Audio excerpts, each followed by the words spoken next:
আমি আছোঁ মকৈলুমত west Karbi Anglong Meghalaya border ওচৰতে হয়। ইয়াত এজাক বৰষুণ অহাৰ পিছতে আপোনালোকৰ বহুত বেছি ঠাণ্ডা হৈ যায়। এতিয়া মে' মাহতো ইমান বেছি ঠাণ্ডা। এতিয়া 5:41 হৈছে ইভিনিং। আপোনালোকৰ ফালে গৰম কেনেকুৱা বাৰু? এইফালে আমাৰ ফালে দেখিছে কিমান ঠাণ্ডা, কুঁৱলী পৰিছে। বৰ্তমান কুঁৱলী পৰিছে, ঠাণ্ডা পৰিছে। আপোনালোকক দেখাইছোঁ ৰ'ব ভিউটো পিছফালৰ পৰা। আপোনালোকে দেখিছে প্লেচটো বহুত ঠাণ্ডা। এতিয়া ঘৰত থকাহেঁতেন গেঞ্জি পিন্ধি থাকিব লগা হ'লহেঁতেন। এতিয়া আমি ইয়াতে জেকেট পিন্ধি আছোঁ। এয়া কিমান কুঁৱলী নিচিনা হৈ গৈছিলে, ধোঁৱা ধোঁৱা। জ্ঞানব কি খাইছা? আহা, ঠাণ্ডা নে গৰম বাৰু?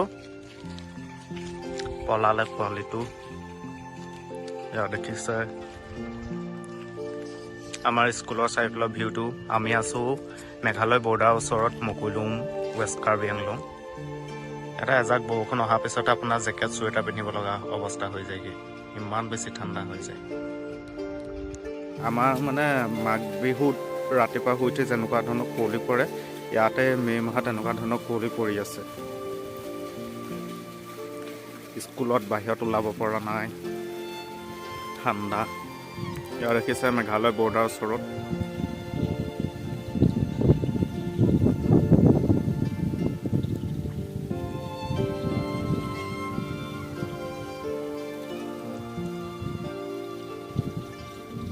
হাৱা মাৰি আছে গোটেই কাৰ্বি পাহাৰ। প্ৰিন্সিপাল ছাৰ কওক, কেনেকুৱা লাগিছে ইয়াৰ বতৰটোৰ বিষয়ে কওক অলপ। আচলতে কি ক'ম, বতৰটো বহুত ধুনীয়া। ইমানে ঠাণ্ডা যে আমাৰ যিবিলাক হঠাৎ খং উঠি আহে সেইটো নাইকিয়া হৈ যায় বতৰটোৰ কাৰণে। আচলতে আমি খংটো উলিয়াব নোৱাৰোঁ মনৰ পৰা। ঠাণ্ডা যিটো হাৱাই লগে লগে ঠাণ্ডা কৰি দি দিয়ে।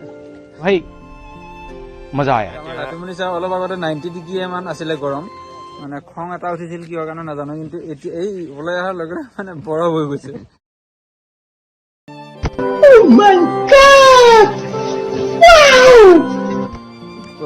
একদম খঙৰ প্ৰভাৱটো নাই, নহয় নে? ঘৰত আমাৰ মানুহ সকলোৱে এতিয়া যিমান কেইজন টিচাৰ আছে, খং বোলা বস্তুটো নাইকিয়া কৰি দিয়া ৱেডাৰটোৰ কাৰণে। উই আৰ সো লাকি, ইমান ধুনীয়া এটা পৰিৱেশ পাইছোঁ। মে' মাহত আপুনি এনেকৈ জেকেট পিন্ধি থকাটো সম্ভৱ নে বাৰু? এইটোৱে আপোনালোকে এতিয়া অসমৰ আমি কাৰ্বি আংলঙত থাকি আমি সেইটো ফিল কৰিব পাৰিছোঁ। আৰু তাত গৰমো ৰ'ব নোৱাৰে আৰু আমি ইয়াত ঠাণ্ডা ৰ'ব পৰা নাই। এইফালে আমাৰ বামা ছাৰ আছে, বামা ছাৰকো অলপ ক'বলৈ দিয়া। শৰ্মা ছাৰ কওক, কেনেকুৱা লাগিছে এই মে' মাহত? Good evening. Myself is Parma, and we staff, my colleagues, and here is already introduced by sir. He is a principal sir, Pranab Jyoti sir. And today now we are within a campus of our school, Adarsh Vidyalaya in West Karbi Anglong district. Already we know Assam and Meghalaya border.